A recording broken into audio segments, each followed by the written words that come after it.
معزز حاضرین و ناظرین، السلام علیکم ورحمۃ اللہ وبرکاتہ۔ وبشر الذین آمنوا وعملوا الصالحات ان لهم جنات تجری من تحتها الانہار كلما رزقوا منها من ثمرات رزقا قالوا هذا الذي رزقنا من قبل واتوا به متشابها ولهم فيها ازواج مطهرات وهم فيها خالدون ان اللہ لا یستحی ان یضرب مثلا ما بعوضۃ فما فوقها هم الذین آمنوا ویعلمون انه الحق من ربهم وهم الذین كفروا ویقولون ماذا اراد اللہ بهذا مثلا یضل به کثیرا ویهدی به کثیرا وما یضل به الا الفاسقین۔ صدق اللہ العظیم۔ میں نے آپ کے سامنے جو آیت کریمہ پڑھی ہے اس کی تلاوت کی سعادت حاصل کی، اور وہ ہے 39 الف اور 40 اور 41۔ اس سے پہلے میں آپ کو بتا چکا کہ اس آیت کریمہ میں اللہ تعالیٰ نے شروع میں کہا کہ اے لوگو، میں نے تمہیں خلق کیا ہے، میری ہی عبادت کرو تاکہ تم متقی بن جاؤ۔ اس کے بعد کہا کہ اس کے بعد ڈیفائن کیا کہ فرش، زمین کو فرش بنایا، آسمان کو عمارت بنائی، پورا عمارت کہا کہ ساری ہر چیز میں ترتیب سے ہے، اور پھر کہا کہ اوپر سے بارش اتری اور اس کے بعد نیچے فنوں سے تمہارے لیے نعمتیں، رزق نکلا، بس تم اللہ کے کہا کہ بس تم خدا کے واسطے اللہ کے ساتھ ہمسفر میں ٹھہرا، اللہ کے ساتھ شریک نہ ٹھہراؤ۔ تو وہ میں نے بتا دیا آپ کو۔ پھر اس کے بعد کہا کہ اگر تمہیں شک ہے تو ایک آیت لے آؤ، جیسے اس کا مفہوم ہے، جیسے کنٹینٹ ہے، جیسے ان آیت کریمہ میں دنیا میں جو ایک ریفارم، دنیا میں جو ایک پوری ایک تبدیلی لائی، تو دنیا میں عرب میں تبدیلی لائی، اس کے بعد ساری دنیا میں تبدیلی آ رہی ہے۔ تو اس جیسی ایک آیت کریمہ لے آؤ، جیسے ایک سورہ لے آؤ، جیسے اس میں بتایا کہ 114 سورہ ہیں اور قرآن کریم میں، اور اس میں کا ایک سورہ کی سورہ بذات خود مکمل اس میں جو ہے کتاب ہے، پورا جو مفہوم ہے، سبجیکٹ میٹر ہے، اس سورے میں پورا ہو جاتا ہے، اس میں پورا آ جاتا ہے۔ تو پھر کہا کہ پھر یہ بھی کہا اللہ تعالیٰ نے کہ تم ایسا نہیں کر سکو گے، تم ایسا نہیں کر سکو گے، تم آگ سے بچو۔ میں نے جو آگ تیار کی ہے جس میں پتھر اور انسان پتھر ہیں، تو وہ آگ جو ہے، دوزخ جو ہے، اصل میں ہمارے جو برے اعمال ہیں اسی کا ایک امپیکٹ ہے، اسی کا نتیجہ ہے۔ اب یہاں پر دوسری بات، اب جو پہلے ان لوگوں کو کہا کہ تم ایسا نہیں کرو گے، جو لوگ نہیں مانتے ہیں، جو لوگ انکار کرتے ہیں، جن کے دل پتھر کی طرح ہیں، اب کہا کہ ان لوگوں کے لیے یہاں پر بیان کیا کہ بشر الذین، اور انہیں اب ان لوگوں کی طرف یہاں اشارہ کیا سورہ ورس 39 میں، انہیں خوشخبری دو جو ایمان لاتے ہیں، اچھے کام کرتے ہیں، ان کے لیے باغ ہیں جس کے نیچے نہریں بہتی ہیں، جب کبھی ان کو ان میں سے کوئی پھل رزق دیا جائے گا، کہیں گے یہ وہی ہیں جو ہمیں پہلے دیا گیا ہے، انہیں ملتا جلتا رزق دیا جائے گا، ان کے لیے ان میں پاک ساتھی ہوں گے، انہی میں رہیں گے۔ اب دیکھیے یہاں پر اللہ تعالیٰ اب ان لوگوں کو، جو لوگ ایمان لاتے ہیں، جو لوگ صحیح معنوں میں اپنے آپ کو جو ہے تعلیم پر چلاتے ہیں، جو صحیح سپرٹ ہے اسلام کی، اس پر چلتے ہیں، تو اللہ تعالیٰ ان کے لیے اب یہاں پر ایک پیشن گوئی کر رہا ہے کہ ان کے لیے جنت ہے، ان کے لیے تو باغ ہیں جس نہریں ہیں۔ اب جنت کا جو ہے یہاں پر سلسلہ شروع ہو گیا کہ آپ کو جنت دی جا رہی ہے۔ جنت میں پھر تھوڑا ڈیفائن کر دیا کہ اس میں باغ ہوں گے، نہریں ہوں گی، اس میں پھل ہوں گے، رزق ہوں گے، تمہارے پاک ساتھی ہوں گے۔ تو ظاہر ہے یہ تمام چیزیں تو ان نعمتوں کا اللہ تعالیٰ ذکر کرا جو کہ موت کے بعد انسان کو جو نئی زندگی ملنے والی ہے، اس کے اعمال کا نتیجہ جو جہاں پر ملنے والا، اس کے یہاں پر ذکر کر دیا کہ اب آپ کو تمہاری بہت ساری چیزیں، کیونکہ جب تک آپ انسینٹو، جب تک آپ بتاؤ گے نہیں لوگوں کو تمہارا جو تم یہ اچھا کام کرو گے تمہیں یہ میڈل ملے گا، دنیائی میڈل لوگ دیتے ہیں، تبھی جا کے اس میں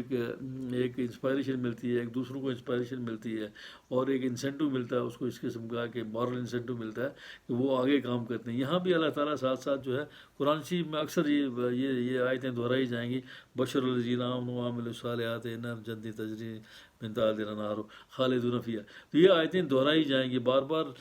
جو ہے اللہ تعالیٰ کہے گا کہ اے لوگوں جو اچھے، جو ایمان پر ہیں، آمنت باللہ والیوم الآخر، ان کے لیے جنت ہے، ان کے لیے اس میں باغ ہیں، اور پھر ڈیفائن کیا اس کو مختلف چیزوں کے، جو کہ ہماری عقل کے، جو ہماری عقل ہے، ہماری عقل جہاں تک جا سکتی ہے وہاں تک ان چیزوں کا نام لیا، رزق کا نام لیا، پھلوں کا نام لیا۔ اب یہ حقیقت میں جنت کا نقشہ کیا ہے، جنت کا مفہوم کیا ہے، تو ہم اس میں آپ کو لفظی معنی میں بتا دیتے ہیں۔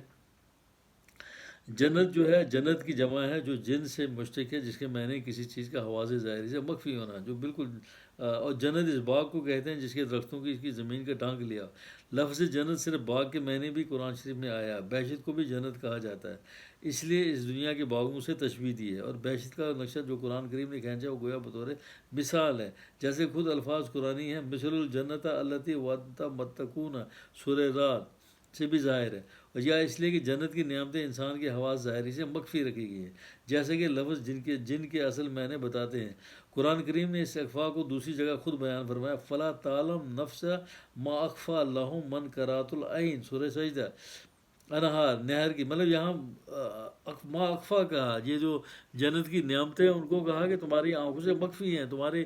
آنکھ سے، بلکہ تم سوچ بھی نہیں سکتے کہ وہ کون سی نعمتیں ہیں، ان کے بارے میں تم احاطہ بھی نہیں کر سکتے، بلکہ ان کے بارے میں تم کنسیو بھی نہیں کر سکتے۔ یہ جیسے سورہ سجدہ کی آیت کریمہ ہے۔ انہار نہر کی جمع ہے۔ اب نہر کا مطلب کیا ہے؟ یعنی وہ مقام جہاں سے پانی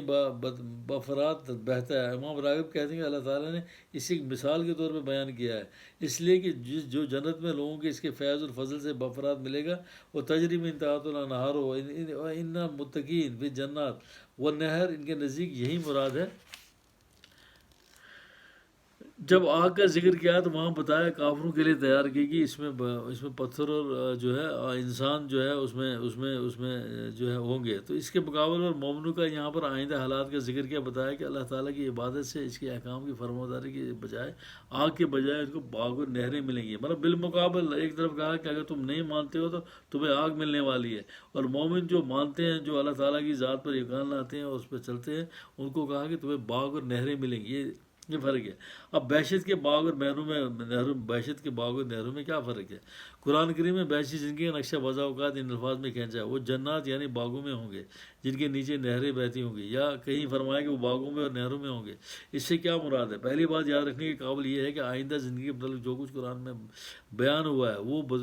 محض بطور مثال بیان ہوا ہے۔ مثال الجنت التی وعد متقون، سورہ محمد میں اس سرحد موجود ہے۔ ابن عباس سے ابن کثیر میں روایت موجود ہے، لا یشبہ شیء ما فی الجنت ما فی الدنیا ما فی السماء، یعنی جو چیزیں جنت میں ہیں وہ دنیا کی کسی چیز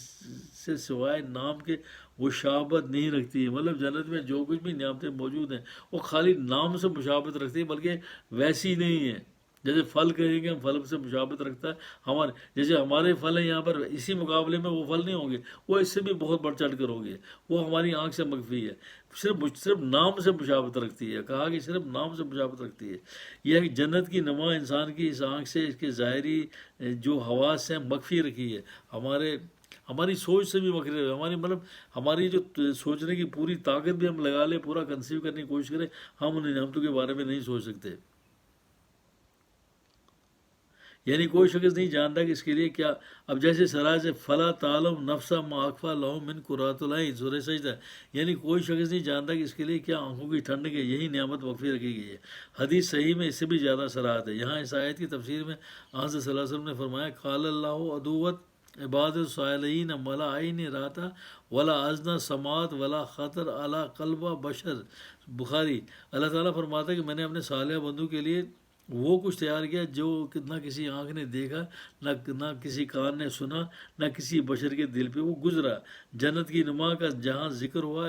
ان دونوں باتوں کا یاد رکھنا ضروری ہے کہ اس سے ثابت ہے کہ فی الواقع جنت سے مراد ایسے باغ تو نہیں جیسے یہاں ہیں، نہ نہروں سے مراد ایسا ہی پانی کی نہریں جیسے یہاں پر ہیں۔ اس حقیقت کا علم وہیں ہوگا۔ اب آگے فرمایا متشابیہ فیہا ازواج مطہرات، اب کہا آگے فرمایا متشابیہ، پھر کہا فیہا ازواج مطہرات ہم فیہا خالدون۔ اب متشابیہ کا مطلب کیا ہے؟ متشابیہ شبہ سے ہے، جس کے معنی ایک دوسرے سے ملتے جلتے ہیں۔ ازواج، جب زوج کیا ہے؟ زوج کی جمع حیوانات میں جن کے جوڑے ہوتے ہیں، ہر فرد کو دوسرے کا زوج کہا جاتا ہے۔ غیر حیوانات میں بھی ہر ایک کو دوسرے کا قارئین یعنی ساتھی ہوتا ہے، اس کا زوج کہا جاتا ہے۔ چنانچہ حشر الذین ظالموا ازواجہم، سورہ صفت میں اور ہم واضو اجاہم فی زلل یاسین میں امام راغب ازواج کے میں نے کیے ہیں ان کے ساتھی جنہوں نے ان کے افعال میں ان کا اقتدا کیا۔ مطہرات طہارت یا معنی پاکیزہ ہیں، طہارت دو طرح پر ہے، جسم کی اور نفس کی۔ چنانچہ یہاں ازواج مطہرات کے میں نے انہوں نے یوں کیے ہیں کہ دنیا کی علائش اور اس کی نجاستوں سے پاک یا برے اخلاق سے پاک کیے گئے۔ قتادہ سے ہے کہ گناہ اور عزیز سے پاک کیے ہوں گے۔ خالدون خلد سے ہے، اور خلود کے میں نے کسی چیز کا فساد کے واقع ہونے سے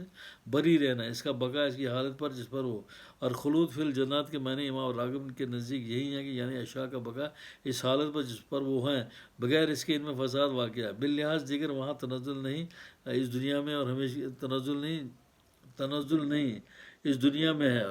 ظاہر دنیا میں تنزل ہے ہمیشگی کے میں نے اس میں بطور استعارہ ہے، اور روح المانی ہے کہ خلود متازلہ کے نزدیک بقائے دوام یا ہمیشہ رہنا ہے، جو کچھ کبھی منتقا نہیں ہوگا۔ اہل سنت کے نزدیک طویل یعنی زمانہ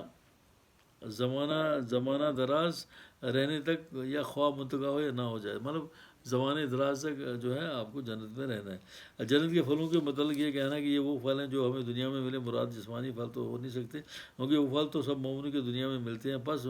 مراد اعمال حسنہ کے ثمرات جس کو روحانی طور پر مومن یہاں بھی پا لیتا ہے۔ تو مومن جب اچھے کام کرتا ہے، اچھی جو ہے اس کے ڈیڈز ہوتے ہیں، جب اللہ تعالیٰ کی خوشی حاصل کرتا ہے، اس کو جو ایک ثمرات ملتے ہیں، اس کو جو روحانی سکون ملتا ہے، وہ سکون وہاں پر بھی ملے گا، وہ سکون یہاں پر بھی ملے گا، جس کا یہاں پر متشابہہ کا ذکر کیا۔ یہ نہیں کہ وہاں سیب ملیں گے اور یہاں بھی سیب ملے ہیں، میں نے سیب کھائے تھے، یہ متشابہہ وہ مفہوم نہیں ہے، کیونکہ بار بار قرآن کریم نے یہی کہا کہ آپ کی آنکھوں سے آپ سے مخفی وہ چیزیں ہیں جو جنت میں ہیں۔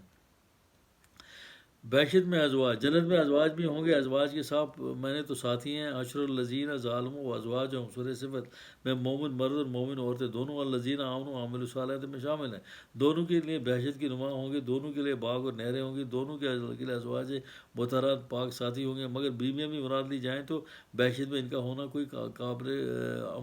اعتراض نہیں۔ اللہ تعالیٰ نے ہر چیز کے جوڑے بنا دیے ہیں، جیسے کہ فنا ومن کل شعین خلقانہ زوجین ذریات، اور وہ جوڑے پیدا کرنے کی ایک غرض اس دنیاوی زندگی میں سلسلہ توالد تناسل بھی ہے، مگر مرد عورت کے جوڑے کے اور اغراض بھی ہے، اور ایک دوسرے کے لیے تسکین اور راحت کا موجب ہے، وہ ایک دوسرے کی تکمیل کرنے والے ہیں۔ ان پاک تعلقات سے جنت میں ہونے پر کسی عقل مند انسان کو اعتراض نہیں ہو سکتا، اور بہرحال اس بات کو سب نے مانا ہے کہ جنت کی نما کی حقیقت وہ نہیں جو اس دنیا کی ہی۔ وہ ناموں میں اشتراک ہے، ازواج کے ساتھ مطہرات کا لفظ بڑھا کر بتا دیا کہ یہ رفاقت تمام علائشوں سے پاک ہے، اس پاک رفاقت پر اعتراض کرنا ناپاکیوں کا کام ہے۔ آگے فرمایا یستحی ان الذین یستحی، کہ اللہ اس بات پہ شرم نہیں کرتا کہ کوئی سی مثال بیان کرے مچھر کی ہو، اسے بڑھ کرو سو جو ایمان لائے وہ جانتے ہیں کہ ان کے رب کے طرف سے سچ ہے، جنہیں انکار کیا وہ کہتے ہیں اللہ نے اس مثال سے کیا چاہا، وہ بہتروں کو اس سے گمراہ چاہتا ہے، گمراہ ٹھہراتا ہے، اور بہتروں کو اس سے ہدایت دیتا ہے، وہ اس کے سوا فاسقوں کے کسی کو گمراہ نہیں کرتا۔ ورس 41 ہے یستحی، اس کا مادہ حی ہے، جسے حیا معنی زندگی بھی، حیا کے اصل معنی بری باتوں سے روکنا ہے، اس کا ترک کرنا، یہی مادہ استعمال میں ہے، اس لیے حیا کو ایمان سے کہا ہے، کیونکہ وہ بری باتوں میں یعنی معاصی سے روکنا، اچھے کام سے روکنے کا نام حیا نہیں۔ بہت ذات یعنی بعض سے مشتق ہے، دوسری حیوانات کے مقابلے میں اس کے جسم کو چھوٹا ہونے کی وجہ سے بہت ذات کہا جاتا ہے۔ عربی زبان میں گائے درجے کمزور چیز کی مثال مچھر سے دی جاتی ہے، اس کی مثال میں عذب من بہت ذات یعنی مچھر سے بھی زیادہ کمزور۔ مچھر کی مثال اصل مضمون رکوع کا اللہ تعالیٰ کی توحید اور عظمت ہے، اس کی تائید میں قرآن کریم کے کلام ہونے کا اثبات کیا گیا۔ رکوع کے اول آخر میں بھی یہ مضمون ہے، اس لیے فرمایا کہ اللہ تعالیٰ نے معبودانہ باطل کی مثالیں کہیں مکڑی سے کی ہیں، کہیں مکھی سے کی ہیں، تو یہ حق ہے، تو اللہ تعالیٰ حق کے بیان کرنے سے نہیں رکتا۔ مکڑی کی مثال سورہ عنکبوت میں دی، جہاں فرمایا کہ جو لوگ اللہ کے سوائے اولیاء بناتے ہیں تو ان کی مثال مکڑی کے گھر کی طرح جو سب گھروں میں کمزور ہوتا ہے، یعنی ادھر بنتا ہے ادھر بگڑ جاتا ہے، سورہ عنکبوت۔ اور مکھی کی مثال یوں دی ہے کہ سارے معبودان باطل ایک مکھی بھی پیدا نہیں کر سکتے، بلکہ مکھی ان سے کچھ لے جائے تو ان سے بھی واپس نہیں لے سکتے۔ تو سورہ حج، معبودان باطل کی مثالوں کو کفار برا مناتے تھے، تو فرمایا کہ کمزور کے کمزور شے کی مثال بھی باطل معبودوں کی عاجزی کے اظہار کے لیے غیر محل نہیں، حتیٰ کہ مچھر کی مثال بھی، جس کو کہ سب سے زیادہ کمزور سمجھا جاتا ہے، چونکہ اوپر جنت کا ذکر تھا اور اب یہ مثال تھی، اس لیے فرمایا کہ ان نوما کو سمجھانے کے لیے اس دنیا کی چیزوں سے ان کی مثال دینا حرج نہیں۔ آگے فرمایا یزل اور یزل کہا کہ امام راغب لکھتے ہیں کہ ازلال دو طرح پر ہے، ایک یہ کہ ازلال نتیجہ ہو یا گمراہ ہو جانے کا، مثلا کسی کا اونٹ گم جا ہو، کہ ایک ازالت بعیرہ، اب اس کے میں نے یہ نہیں کہ میں نے اونٹ کو گمراہ کیا، بلکہ یہ میں نے کہ میرا اونٹ گمراہ ہو گیا، اس طرح کسی پر گمراہ ہونے کا حکم لگایا جائے، یعنی اس کے مطلب کہا جائے وہ گمراہ ہو گیا، ازلات کو کہہ دیں گے، جیسے شعر میں فما زالہ شرابی راحتی ازلنی صدی کا وسا معافی بازا ذالک، یعنی میں شراب پیتا رہا یہاں تک کہ میرے دوست نے مجھے گمراہ کر دیا. حالانکہ لفظ ازل اصل میں استعمال کیا ہے، مگر مراد یہ ہے کہ گمراہ کر دیا بلکہ گمراہ کہا. آگے فرمایا فاسقین فسق سے ہے جس کے میں نے شریعت کی روک سے نکل گیا، گویا ایک عہد کر کے اسے پھر کیا. کیونکہ قبولیت شریعت کی ایک عہد اور فسق تھوڑے بہت جنوب بولا جاتا، مگر عرف شریعت کی کثرت بولا جاتا. یعنی جب ایک شخص بہت زیادہ عروج ان شریعت کرے تو اسے فاسق کہا جاتا ہے. کفار کو جو فاسق کہا گیا وہ بھی اس لحاظ سے کہ وہ زیادہ گناہ کا ارتکاب کرتے ہیں، اس عہد کو توڑ دیتے ہیں جو انسان کی فطرت سے مرکوز ہے. یہ شرع اصلاح ہے. فاسق کا لفظ قبال عربی میں انسان کی وصف میں نہ بولا جاتا ہے. یہاں من یزلو باللہ فی الفاسقین کیا کر یہ بتا دیا ازلال کے میں نے گمراہ پانے یا گمراہی میں چھوڑ دینا، کیونکہ فاسق تو خود ہی پہلے گمراہ ہے، اسے گمراہ کیا کرنا ہے. کیونکہ فاسق اس کو کہتے ہیں شریعت یعنی قانون سے حدود سے باہر نکلتا ہے تو خود گمراہ ہو جاتا ہے. عہد اللہ یہاں پر فرمایا کہ یہ دوسرا قرینہ ہے کہ ازلال کے میں نے یہاں گمراہ ٹھہرانا ہے یا گمراہی میں چھوڑنا ہے. تو یہاں پر اللہ تعالیٰ نے فرما دیا کہ میں کوئی چھوٹی سی مثال بھی دے سکتا ہوں، اور اس مثال کا یہاں پر بتا دیا کہ وہ گمراہ ہیں اور فاسقوں کو، اور کہا کہ بہتروں اس سے گمراہ ٹھہراتے ہیں، بہتروں کو اس سے ہدایت دیتے ہیں، اس سے سوائے فاسقوں کے کسی کو گمراہ نہیں ٹھہراتے. والسلام.